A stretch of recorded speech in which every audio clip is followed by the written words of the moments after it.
dia, benvinguts, benvingudes al Reial Monestir de Santa Maria de Cadins, altrament conegut com les Bernardes, el monestir, el claustre, o digueu-li com vulgueu, aquest centre que era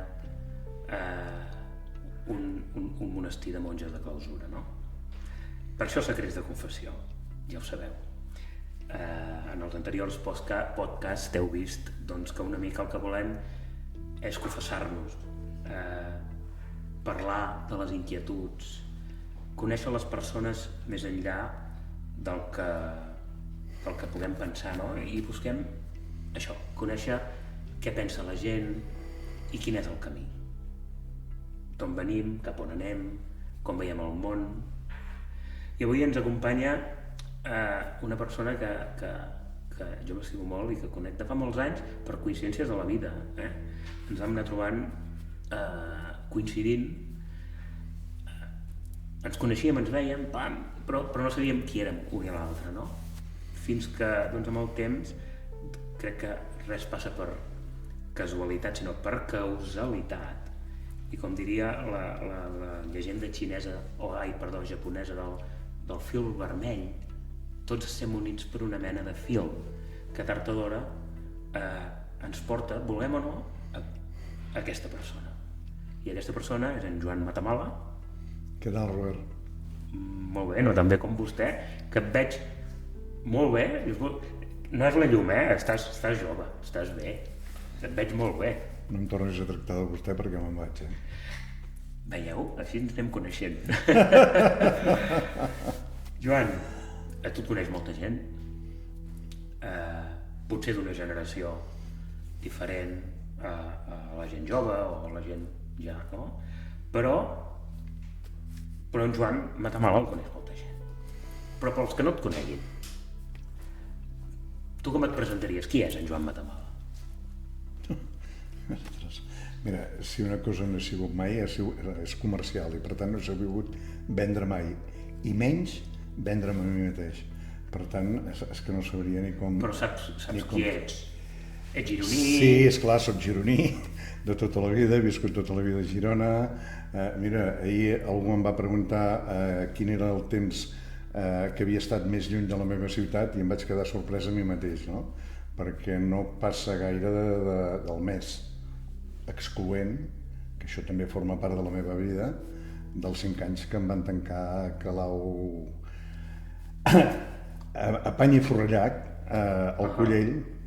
De fet són 3 anys a Pany i Forrellac i 2 anys que amb l'obertura que va organitzar mossèn Reixac, doncs després anàvem a casa cada 15 dies.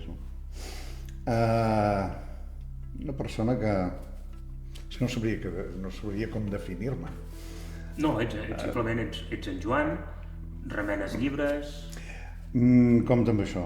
O no? Compte amb això perquè aquí sempre m'agrada molt, i amb això soc molt insistent, jo no soc llibreter, ni ho seré mai. Per ser llibreter, que jo crec que és un ofici molt complicat i que requereix d'unes qualitats que jo no he tingut mai ni tindré, i requereix d'una persistència, una perseverança, un grau d'implicació molt important i jo no forma part de les meves qualitats. A més, algunes dificultats lectores tinc com a dislèxic i com a TDA i per tant diguem-ne que els estudis no han sigut mai el meu fort. El que passa que, diguem-ne que he sapigut formar-me dins amb la pròpia vida, per dir-ho d'alguna manera, no? I bé... Però per tant, és a dir, no ets llibreter, però si diem que se't relaciona amb el món del llibre, això, més o menys... Jo sempre dic que el que faig en el món del llibre, o sigui, imagina't, no? Les gràcies que té la vida, que tu no ets una persona lectora i acabes tinguent 2 llibreries a la teva responsabilitat, no? Jo el que dic és que el 2013, per circumstàncies familiars i de l'entorn, vaig acabar doncs, fer-me responsable de la llibreria Les Voltes i jo considerava que, o he considerat sempre que la llibreria Les Voltes no ha sigut mai un projecte de negoci, perquè sempre ha sigut bastant, no diria ruïnós, però gairebé. A la família no hem volgut saber mai el que l'avi o que el pare li va enterrar, perquè no ens interessa gens. Era la seva manera de lluitar per al país i, per tant, doncs, gran respecte per això. Però hi va un moment que el pare doncs, ens va deixar.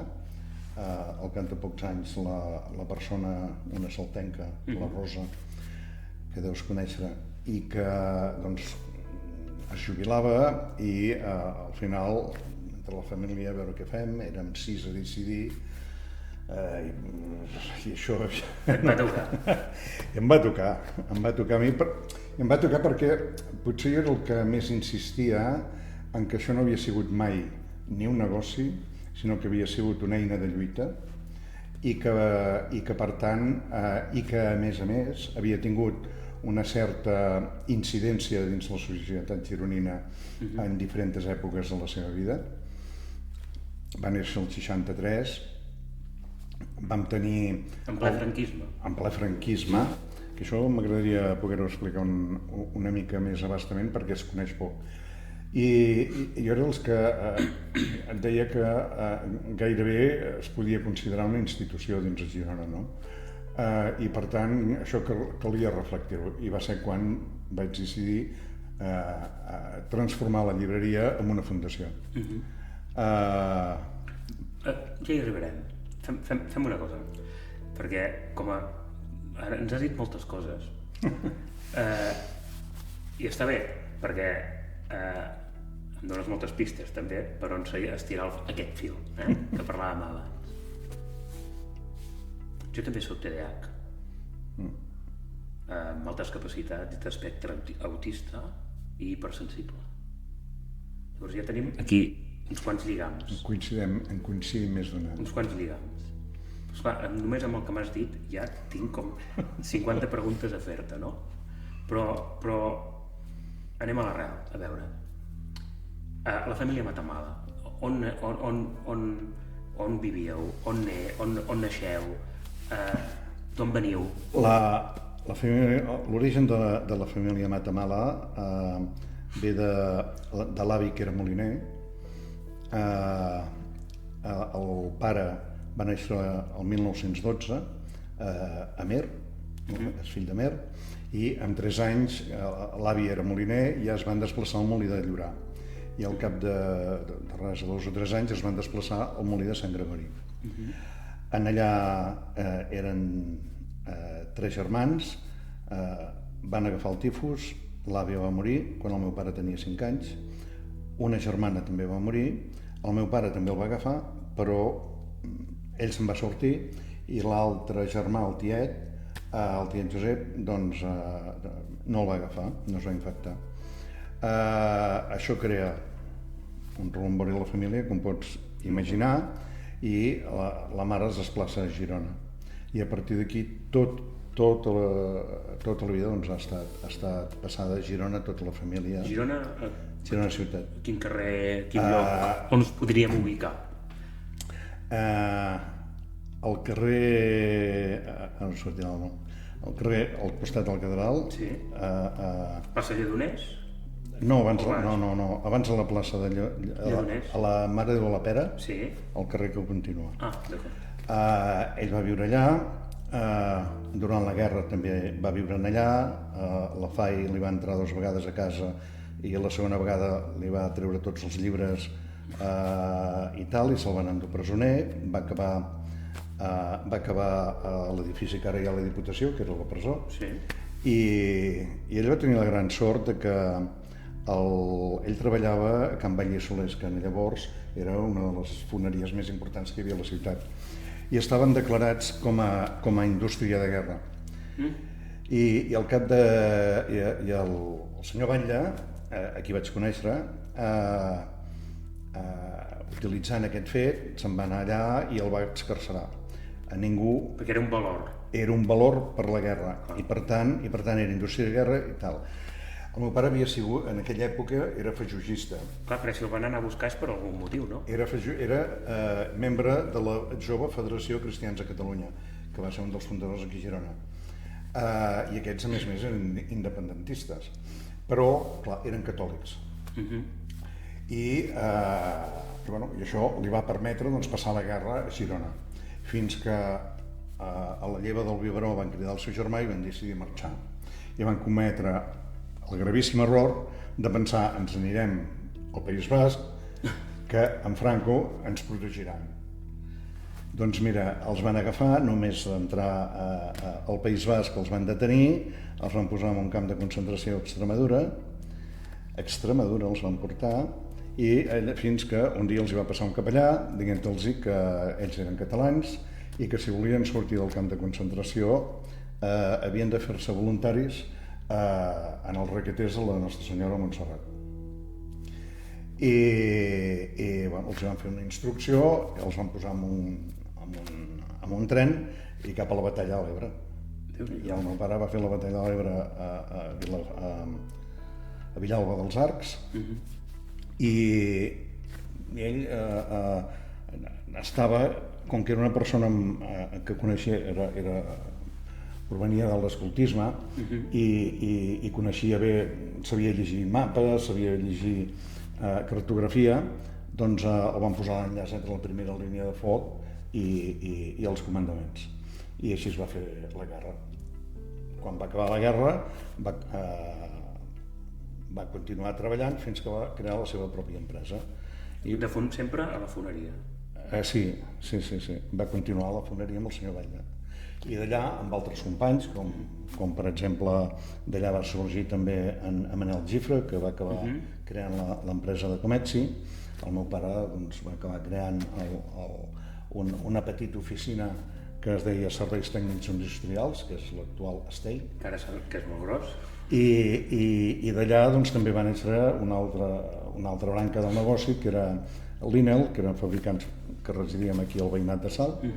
Teníem la fàbrica aquí al veïnat de Salt i que ens dedicàvem a la fabricació de mobles d'oficina tècnica per planos. I a partir d'aquí es casa amb la meva mare, es portaven 19 anys, amb la Francesca Alsina, que era filla d'un negociant de bestiar de Palau-sacosta, i d'aquí em van néixer... Que eren municipis diferents, en aquella època. Sí, eren de Palau. I d'aquí van néixer els 6 germans que som ara. Déu-n'hi-do, la història de la família i la història que encara continua fent, però sí que és curiós veure que, però suposo que era normal també en el temps, no? Que tothom es va veure en situacions molt complicades i tal, però ja d'alguna manera a casa vostra hi havia una manera de pensar, una ideologia, no? Hi havia... Se us transmetia tot això? Se us explicava tot això de la guerra? O són coses que... Perquè moltes famílies van obviar, no? Totes aquestes coses i no es parla. El pare de la guerra no va explicar mai res. Malgrat que ja amb una certa edat, jo mateix insistia, explicava anècdotes, explicava alguna... Deixa de parlar de tonteries i ja saps on vull anar, què heu fet, què no heu fet, què va passar, què no va passar, no vaig saber res d'això. Mira, hi ha una cosa curiosa, quan van marxar amb el seu germà cap a França, que van passar la frontera a peu, des de Girona, pel camí es van trobar en el pare d'en Pons Feliu, el magistrat, l'exmagistrat del Tribunal Superior de Justícia de Catalunya. I van passar 2 dies fins que no van poder arribar a la frontera amb ell, no? És una curiositat. Bé, jo he crescut amb l'orella enganxada a la ràdio i amb el volum ben baix perquè el veí del costat era feixista. Sí, riu. No, bé. Aquella època era molt seriós, això. Sí. I per tant... Bueno, es denunciava molt ràpid tot, La veritat és que per mi era una situació absolutament normal, no? Haver-se d'amagar. Haver-se d'amagar, haver-se de segons quines coses no dir-les. El pare escoltava llavors a Ràdio Pirinenca, escoltàvem la BBC de Londres que feia una emissió en castellà, el pare parlava anglès, però a mi va intentar... Mira, jo és una de les coses que potser... És estrany aquella època, no? Potser és una de les coses que... Bueno, la paraula no seria aquesta, anava a dir retreure, però perquè no tinc cap dret a retreure res, però a mi em va fer avorrir l'anglès. Quan tenia 6 o 7 anys o 8. Perquè ens posava un disc i no sé per què, ara hi penso i això no li vaig preguntar mai. Per què va insistir tant en mi amb els meus germans no? Jo me sentia... El diferent? I però en negatiu? Clar, en aquell moment tu no ho saps valorar, això. M'explico? Tu veus que a tu t'estan fent una cosa que els altres germans no. També jo era el mogut. Era el tercer. El del mig. Sí. Una altra coincidència que tenim tu i jo, el coneixes, el síndrome del fill del mig. Que és que no ets ni carn ni peix. En el meu cas és evident, però ser carn ni peix vol dir que, com que no ets el gran, ni tampoc ets el petit, que d'alguna manera tenen els límits molt clars, i saps, el gran és el no sé què, i el petit, però el del mig què és? Doncs mira, el del mig va coincidir que era el bellugat, el que jo veia que era espavilat, però que tot el dia m'estaven a sobre. Jo de petit m'he sentit molt pressionat i molt a sobre per tot. A l'escola mateix, escolta... Però els fills del mig és típic, perquè com que t'has d'espavilar, perquè no ets ni el gran ni el petit, t'has de buscar la vida. Perquè el gran està molt clar, i el petit també està molt clar. Sí. Però el del mig, com que no té aquest referent, solen ser persones més independents, persones més curioses, i persones que s'han de fer. I això allà de que fossis l'independent no es portava gaire bé. Perquè sempre fa el que li dona la gana. Sempre fa no sé què, i sempre està davant de tot. Però dintre uns paràmetres, segurament. Dintre uns límits. No sé, ara tampoc sabria valorar ben bé fins on, no? Però sí, és cert. Bueno, el que queda clar és que vaig ser l'únic que vaig anar al Collell, no? 5 anys. I per tant això ja... Però bueno, allà devies coincidir amb molts gironins. Sí.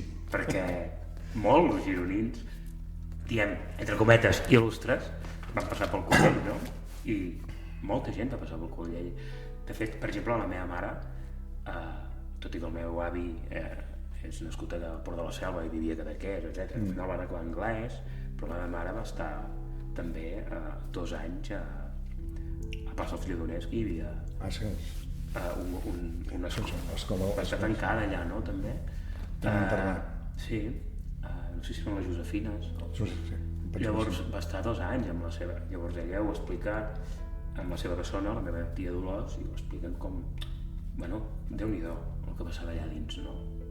Però a vegades no era tant perquè fos una molèstia, sinó perquè feien 2 torns a la fàbrica Borés, eren 2 germans més grans i elles bessones, i no hi havia més mans, no? Però al Collell, no sé, la quantitat de gironins que hi van passar allà era enorme. Molta gent. Pensa que cada curs érem uns 300. No cada curs. A tota l'escola érem 300, no? Esclar, doncs sempre hi havia renovacions i tal, però hi ha 300 persones doncs, que anaven passant i circulant per allà. Qui vas conèixer allà? Que ens puguis dir... Conèixer? Ja ho saps, aquí, allà... Bueno, no sé, jo no ho sé, jo t'ho pregunto. Allà va ser... No hi era, jo sé que em veus gran, però no hi era. No, allà va ser on van tenir el primer contacte amb en Carles Puigdemont que ell és una mica més petit que jo. No sabia que en Carles havia estat al Collell. Jo sabia dels Nadal, no? Bueno, però jo no vas coincidir, no vaig coincidir mai amb cap Nadal perquè, entre altres coses, són més grans. Sí, no sé. El més jove que va anar allà, si no recordo malament, va ser en Rafael, i en Rafael és més gran que jo. Sí. Jo no... No vas coincidir amb cap d'ells? Jo no ho recordo. Jo no recordo, esclar, pensa que jo vaig entrar allà siguin els petits, igual era dels grans i no teníem relació entre nosaltres. Jo amb en Carles el vaig conèixer en allà precisament perquè estàvem a la mateixa classe que el seu germà, i per tant amb el seu germà doncs sempre estàvem allà. No, jo de fet desconeixia que en Carles havia estat a... Sí. Nosaltres ens coneixem d'això. Passa que després, esclar, que jo vaig marxar al Collell, doncs ja vam deixar de trobar-nos fins que ell entra a treballar en el Punt Diari, i allà, entre altres coses, també fa esports. A ell li agradaven els ratllis i fa esports. I a mi m'agradaven molt els ratllis i allà ens vam tornar a trobar. Curiós. I per tant... Bueno, hi havia un rally al Collell. Com? No hi havia un rally al Collell? O no, era els Àngels, m'estic confonent. No, els Àngels. Era els Àngels. Els Àngels hi havia la pujada. Això. La pujada dels Àngels. I allà ens vam retrobar i a partir d'aquí ens hem anat trobant. I coses, casualitats de la vida, en aquell moment, en aquella època, es coneixen amb en Jami i ells dos van ser molt... Jami és el teu germà. El germà. Va ser senador, que va haver de també sortir, però això ja hi arribarem. Com vius tu a l'època del Collell? Amb quina edat vas arribar al Collell? 10 anys. 10 anys. I llavors vas fins als 15. L'any 69. L'any que vam arribar a la Lluna, tu vas arribar al Collell. Sí. Llavors això no ho havia llegat mai. No havia fet aquesta relació dels anys. Doncs mira... Més o menys. A mi em van fotre un coet al cul. No, entenc que no va ser agradable, no? I compte. Jo reconec que aquest sistema d'internat, si es fa bé, pot ser una molt bona eina d'educació. Molt bona. Tant és així que el meu fill el vaig portar a un internat, correcte? En unes altres condicions, evidentment. Però ell, per unes circumstàncies, va tenir que acabar l'ESO i fer el batxillerat a Anglaterra i per tant estava en un internat, no? Però bueno, era una altra època, no, res a veure. Mira, a vegades em diuen, hòstia, és que a vegades a l'època que vam estar una mica a la palestra, doncs, hòstia, que encara acabareu a la presó. Ja hi he estat, no? Dic, escolta, avui dia les presons són molt millors que el Collell, als anys 60, 70, per tant... Però això no era un... Però em va sortir alguna... És a dir, vas treure alguna cosa bona d'allà? Sí, amb sinceritat. Com a mínim saps el que no vols, no? No, i tant. Una cosa curiosa és que no hi he conservat cap amic. Ni un. Bueno, potser és molt simptomàtic, no? Ni un. Que tinc molts records oblidats. Molts. Podríem dir que, bueno, bàsicament m'estàs definint un trauma. Jo no ho hagués qualificat així, però suposo que algun entès ho podria qualificar així. Bueno, queda l'inconscient, no? Jo tinc traumes infantils, que tampoc ara aquí no cal, que oblides, però hi són, no? I a vegades... Jo això ho tinc tancat. No, sí. Soc molt conscient, Soc molt conscient que ho tinc tancat, però és que tampoc he tingut mai ganes de voler obrir el meló perquè no crec que m'aportés que m'aportés gaire res, no? Però ens ajuda a entendre qui ets. Jo vaig patir qui molt. Ets, saps? Jo vaig patir molt allà, molt. I de petit... Bueno... Saps què passa? No m'ha faltat mai de res. Que amb 10 anys et costa entendre per què tu, per què no els altres, què ha passat. Però bé, és el que et dic, no cal obrir el meló, però sí que sabem, no? Doncs que en Joan Matamala, doncs va passar pel Collell i ja està. Això a mi jo crec que em va forjar indiscutiblement de ser com soc, indiscutible. Rebel·lió? Sempre he sigut molt rebel, però molt rebel amb l'autoritat. Jo sempre he tingut problemes amb l'autoritat. Pot venir d'aquí? Sí. Bueno, ja venia d'abans. Bueno, però diguéssim que en allà tampoc et van ajudar. És a dir, No, absolut, no. que no et van ajudar, no? Perquè allà era control absolut i total, i a més aïllat. Allà no em van refer, allà no em van fer passar per rega. O sigui, jo una de les coses que no he suportat mai és la injustícia. Com que l'he patida, és una de les coses que no he suportat mai, en tots els ordres de la vida, en tots. I per tant sempre m'he rebel·lat contra això i moltes vegades sense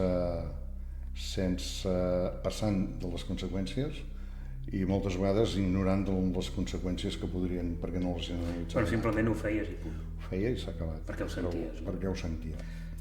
Mira... I això sempre m'ha quedat... M'ha M'ha configurat una llocs de revelació, de rebel·lió, de rebel·lió dintre d'un... Mira, No fan mai les armes per rebel·lar-me. No, però per exemple, jo que formo part de la Societat Internacional Thoreau, molt poca gent coneix qui és, Walden i tot això, els llibres, però ell escriu Desobediència civil a mitjans del segle XIX, no?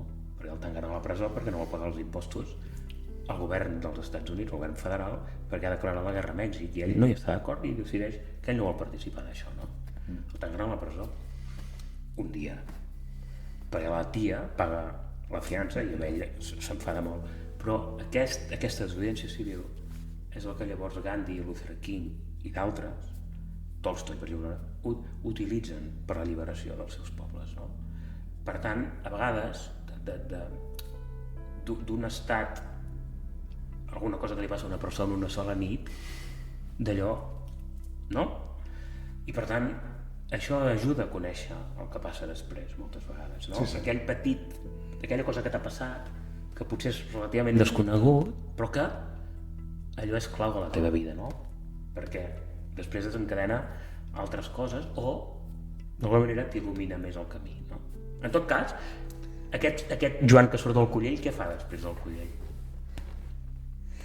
Es posa a treballar directament a treballar a l'empresa familiar i a partir d'aquí a tirar.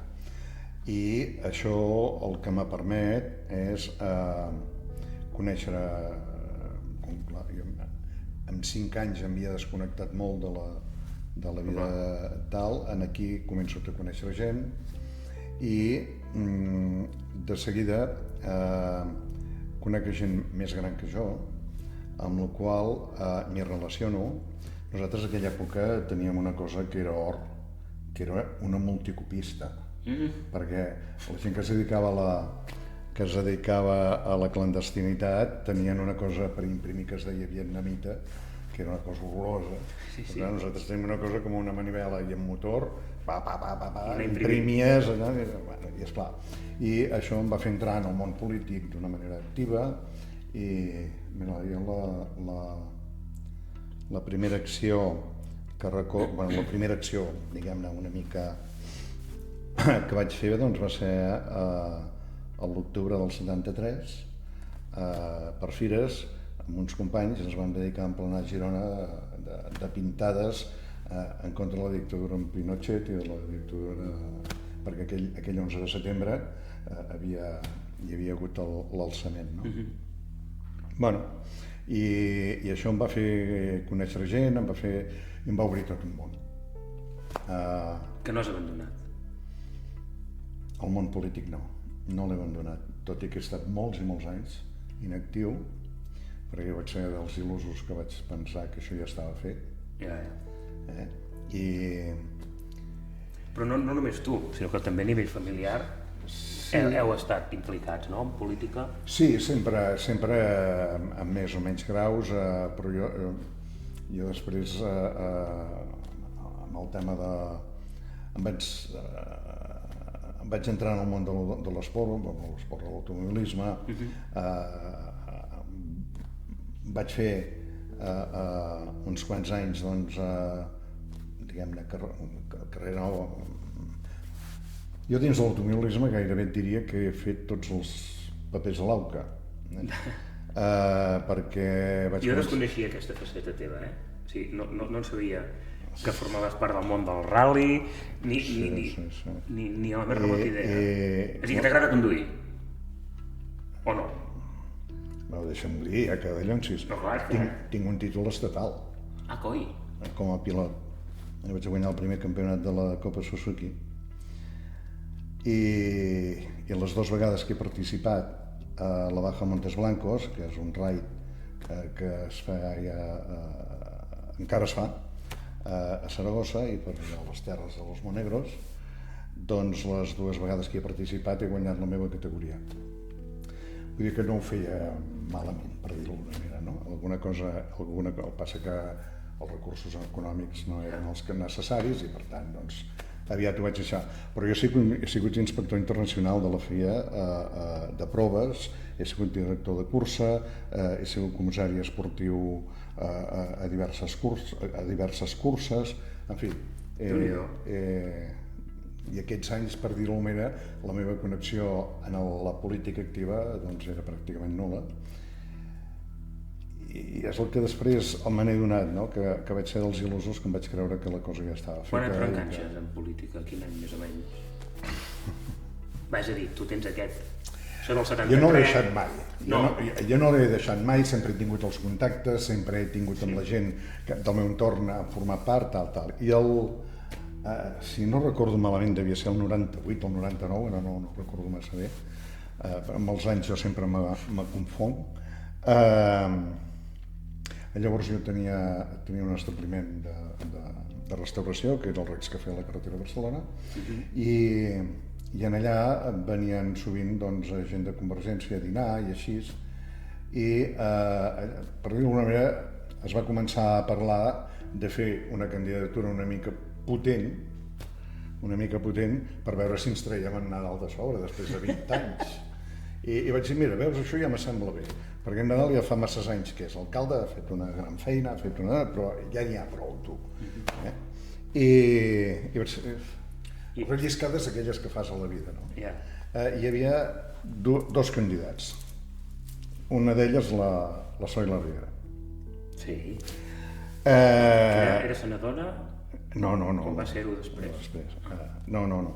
I en un mal moment li vaig dir, mira, si tu et presentes et prometo que em faig militant de Convergència. I vaig haver de complir. Per què et van presentar? Es va presentar. I em vaig fer... I aquí va ser quan m'incorporé ja d'una manera activa, sempre com a militant.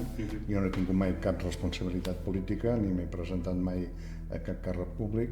Però sí que és cert que, per exemple, a les voltes jo recordo, quan era jovenet, que si volia fer el carnet de ciutadà de Catalunya havíem d'anar a les voltes, no? Vull dir que, d'alguna manera, potser no estaves en un primer pla, però éreu proactius. Sempre. I a veure, i sempre, ara, a títol familiar i a títol personal, jo sempre he ajudat, sempre que ha calgut, el que ha calgut i com ha calgut. Mira, per exemple, el meu pare mateix, després diguem-ne, doncs, ell un cop es restableix la democràcia, la seu de la democràcia aquesta que tenim, ell en allà dona suport a qualsevol moviment ciutadà que hi hagi, ja sigui polític o no polític. L'única cosa que els demanava és que defensessin la independència, que fessin tot en català i que defensessin la independència de Catalunya. Per tant, per allà havien passat grups d'extrema esquerra, quan ell era una persona catòlica, apostòlica i romana, una persona d'ordre, i per tant, doncs... De fet, ara teniu el bisbat allà sort, a veure... Bueno, és que per això hi som. Exacte. A veure, això també és una cosa que... Ve d'aquí, això. Bé, aquí hi ha una qüestió que també és interessant i que s'ha explicat molt poc. Quan es va voler fer la llibreria Les Voltes, La història de la llibreria de les Voltes ve d'en Joan Bolareres, en Joan Bosch i els noms són un desastre. Que ha sigut regidor de l'Ajuntament de Girona, el primer ajuntament, amb en Quinal, en Gilabert. No. En fi, eren tres nois que als anys 60, al començament dels 60, el règim començava a obrir-se una mica, a permetre poder imprimir 4 llibres, perquè hi havia tota aquella colla d'en Picó, de l'Espart Picó, d'en Joan B. Sandrós, els Culla, tota aquella gent... Els B. Culla, vol dir? Sí, els B. Culla, tota aquella gent que llavors els d'esquerra se li deien la burgesia catalana, aquests van fundar Òmnium Cultural, edicions 62, Edixa, la Gran Enciclopèdia Catalana, tot va sortir d'aquí. Doncs aquests que estaven més o menys informats d'això, anaven allà, compraven 4 llibres, s'anaven a la Rambla el dia de Sant Jordi, esporgaven el roser de la Mare d'un d'ells, i tothom que els hi comprava un llibre li regalaven una rosa, no? I l'any 62 tota aquesta colla creen la llibreria Ona a Barcelona. Correcte. Que només venia llibres en català, i quan ho van saber van dir, ostres, nosaltres hem de fer això. I en Bosch, que llavors estava estudiant arquitectura a Barcelona, va anar amb el seu pare a veure si els ajudava per crear aquest projecte, perquè clar, ells pensa que no eren ni majors, en Bosch potser sí, però els altres dos no eren majors d'edat, perquè no tenien 21 anys. Total, que els hi demana ajuda i van dir, bueno, buscarem a veure qui ens pot ajudar per posar diners. Coi, van acabar siguent 44 persones que van posar diners. 44 persones. I esclar, després mires qui era, hòstia, quina casualitat. Més de la meitat exfajogistes. Bueno, casualitat. Entre ells, el meu pare. Clar. Correcte. I quan van saber que... I per tant van decidir crear la llibreria Les Voltes. Quan van saber que el local del costat de l'Ajuntament, que era del Bisbat, quedava buit, se'n van anar a veure el bisbe perquè els hi cedís allò. Que el bisbe era el doctor Cartanyà. El bisbe Cartanyà, bueno. Exfajogista. Però que havien tingut una bronca molt forta, entre altres amb el meu pare, acabada la guerra. Perquè ell encara no era bisbe, però els va cridar i els va dir, escolteu, això de la fajogia, això s'ha acabat. Ara tots Acció Catòlica. I es veu que se'ls el van tenir molt fort.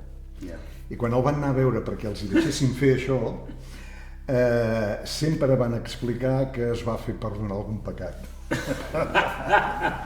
I que els hi va decidir el local a molt bon preu i a perpetuïtat, amb l'única condició de que no s'hi venguessin llibres en contra de la moral catòlica. Va, ja està.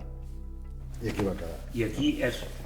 Per això, diguéssim, el bisbat va tornar a sobre la llibreria de Les Voltes, perquè en aquell moment no hi era, no? Casa Carles. És que allò era...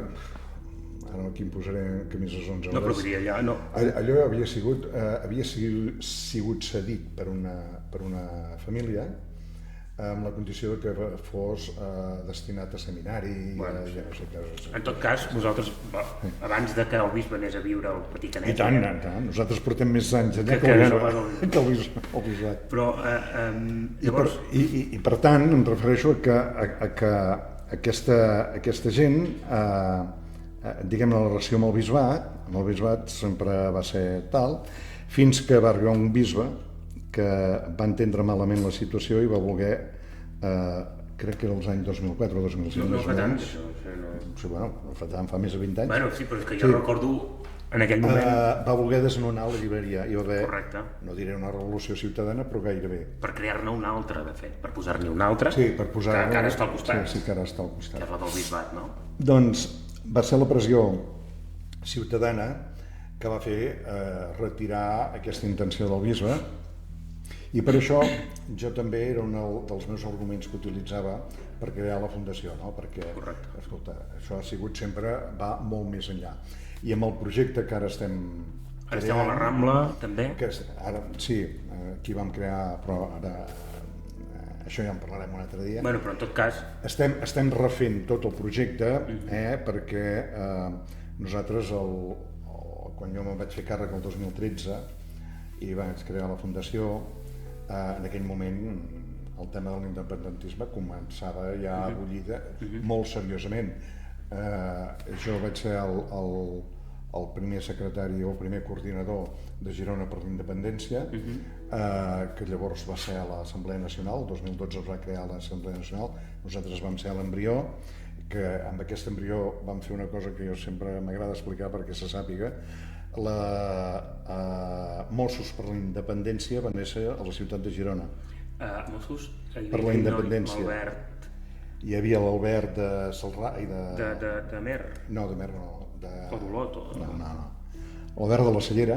Això, de la Cellera. Donaire. En Donaire havia sigut alcalde, crec. Però amb qui vam decidir tirar-lo endavant, els altres hi van col·laborar. Va ser en Sergi Mir, l'actual alcalde de Caldes de Malavella. I vam presentar el Mossos per la Independència en el Pont de Pedra. Allò va ser una revolució, va ser una sacsejada, no? Perquè deien, ostres... No, i quin va ser el nostre lema? 50 anys lluitant per la llengua i la cultura, ara per la independència. Perquè és evident que no hi ha res millor que tenir un estat per poder defensar la llengua i la cultura.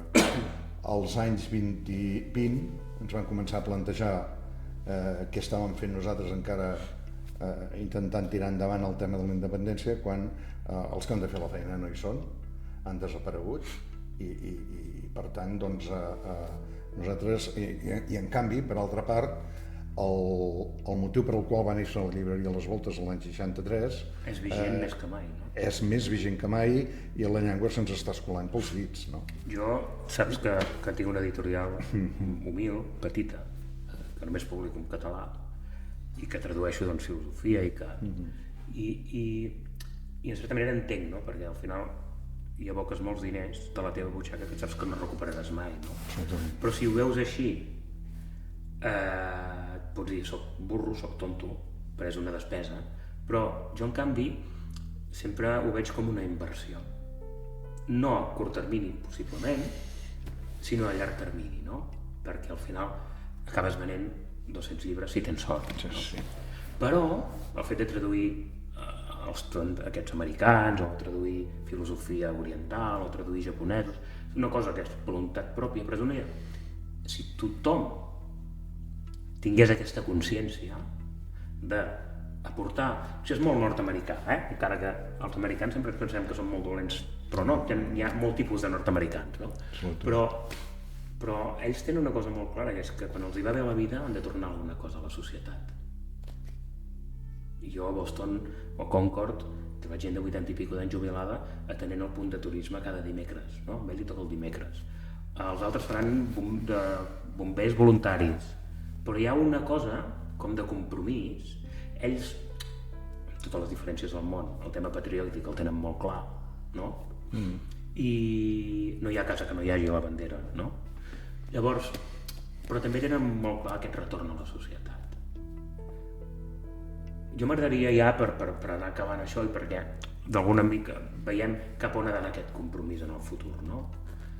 És a dir, hem de tirar la tovallola, no em refereixo ara a nivell polític, em refereixo a nivell cultural. Em dóna la sensació a vegades, no? Si ets més pessimista, de que cada vegada es llegeix menys, cada vegada importa menys, estem més preocupats, no? Doncs, pel que semblem que pel que som, ens preocupa més el que diuen de nosaltres del que realment fem, és molt important sortir a la foto, no? I en comptes de treballar i fer feina, jo sempre dic, està molt bé que fem-ho, els romans feien, no?, l'estàtua del general, i sí, però és que sense les legions i no sé quants mils d'homes, aquest senyor no seria res, no? Absolutament. Llavors, fa 2 programes endarrere, parlava amb l'Eric Bertran, no?, de l'exèrcit del Fènix, allò aquell, no? I jo dic, on és ara aquest exèrcit? I és, Sí, però Com es coordina? Qui el Mira, lidera? aquí estem I no m'estic posicionant, Sí, no. perquè nosaltres aquí no ens posicionem en res, però Ens barregem aquí... parlem de cultura, Sí, estem barrejant coses. Aquesta entrevista, això no sortirà publicat fins d'aquí 2 dies, no? No, O 3 mesos. Lo important és que no surti publicat ni avui ni demà. I t'explicaré per què. amb això no has de patir, perquè en aquesta casa ara mateix no hi ha dia. Val. O sigui, Ho dic perquè jo estic en un procés electoral a l'Assemblea Nacional Catalana. Val? I el que diré no ho puc dir públicament, per estatuts. En tot cas, jo sí que, si vols, puc dir el dia en què estem avui i quan s'emetrà, que serà l'estiu.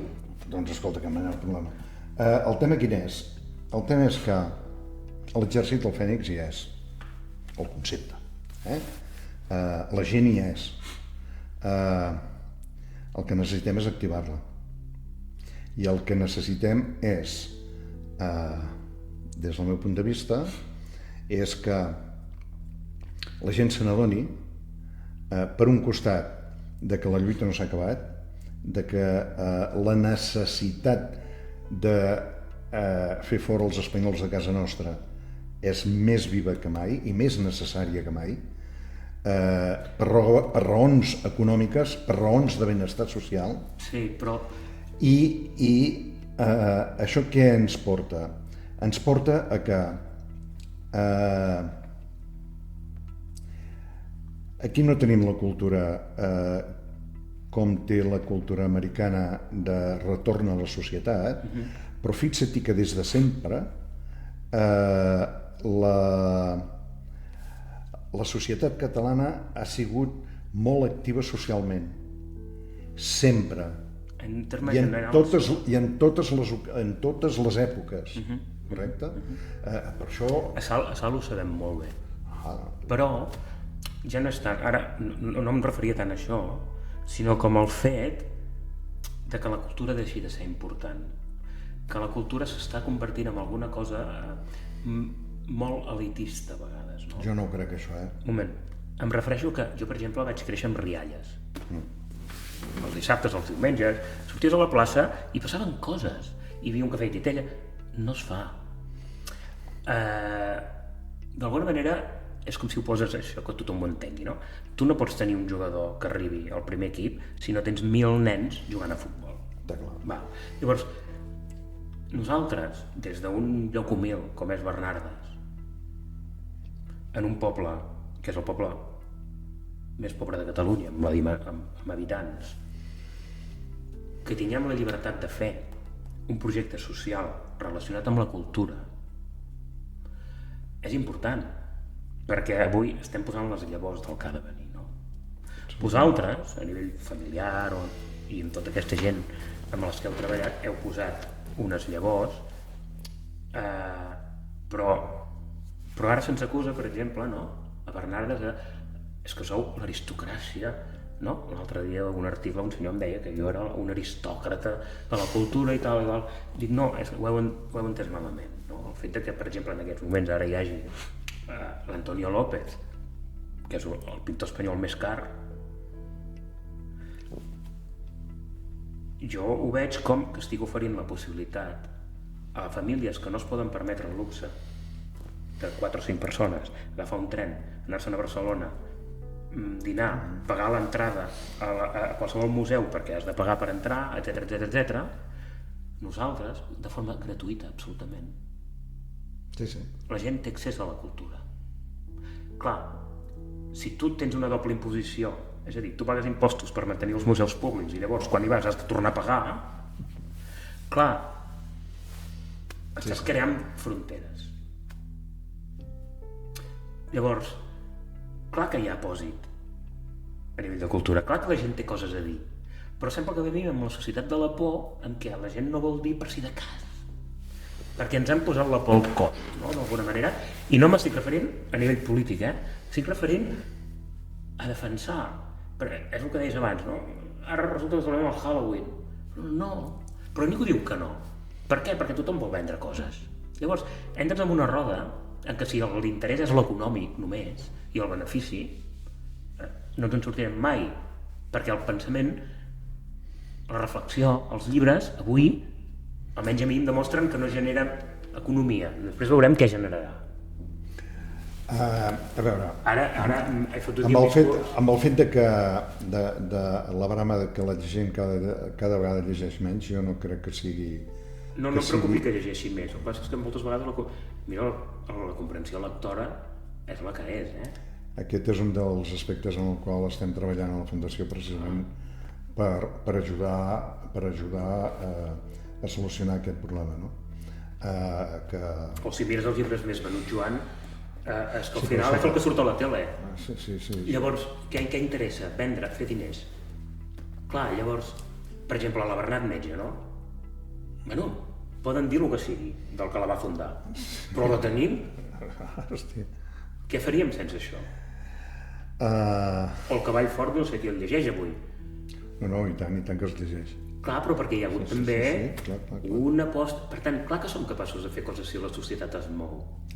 A veure, aquí, a nivell cultural i sobretot de cares a la mainada que és el futur, ens han sortit unes eines molt perjudicials, que són les xarxes socials i la no comprensió per part dels pares de que allò és una eina destructiva per als seus fills i que la utilitzen molts, la utilitzen perquè té nen, no molestis, m'explico? Correcte. I per tant això és absolutament nefast. I com sempre les lleis arriben molt endarrerides. Jo no fa massa setmanes estava a Suïssa i m'explicaven allà el president del Ticino.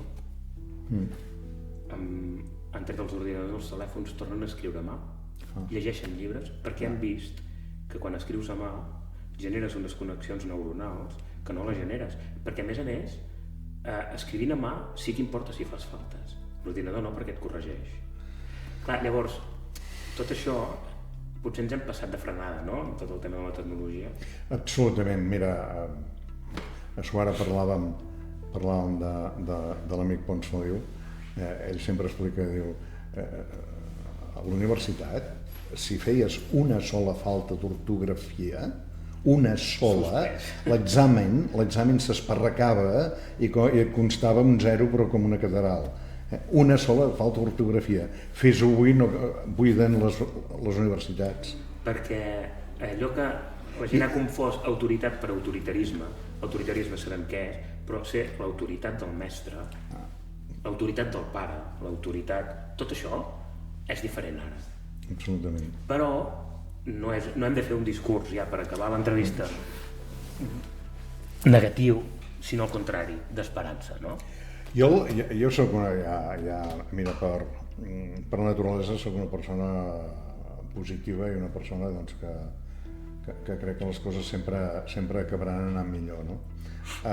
Jo crec que hem de continuar treballant, les coses no són fàcils, però per exemple ara des de la Fundació Les Voltes, que estem preparant aquest nou projecte, aquest nou rellançament de les Voltes, Educa les Voltes Formació, el que ens volem dedicar precisament és ajudar a corregir totes aquestes qüestions.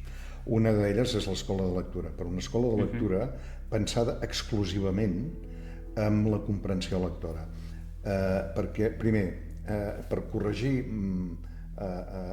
deficiències lectores mecàniques hi ha grans especialistes que en saben. Ho deies tu de la dislèxia abans, Hi ha qui se n'ocupa. La comprensió lectora no se n'ocupa. I creiem que hem de formar amb aquest tipus d'accions, doncs hem d'ajudar a formar els nostres alumnes. Si tenim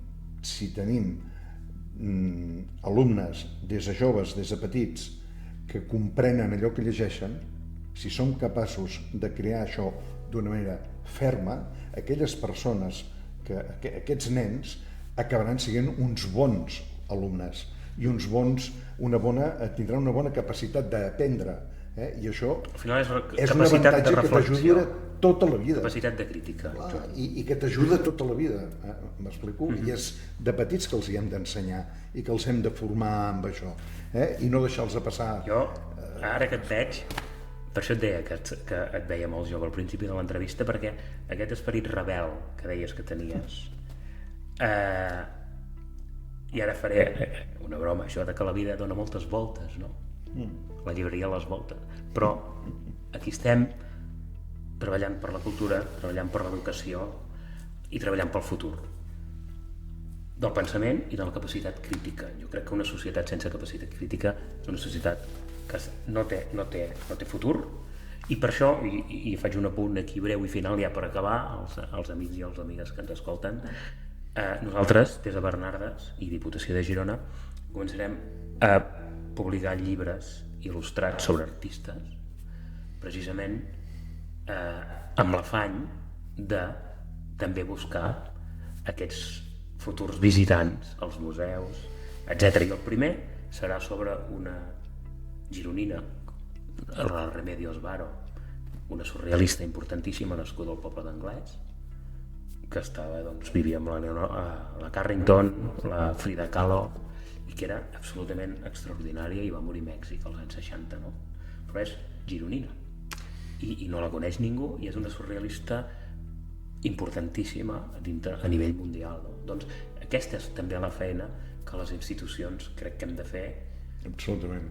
I entre els privats, diguéssim, i els públics, doncs hem de fer que com a mínim la societat tingui capacitat de pensar. Així que, per acabar aquestes confessions, donar-te les gràcies per haver vingut al monestir. Al contrari, gràcies a vosaltres per convidar-me. I espero que aviat algun dia ens vinguis a explicar el projecte d'aquesta renovació de la Fundació.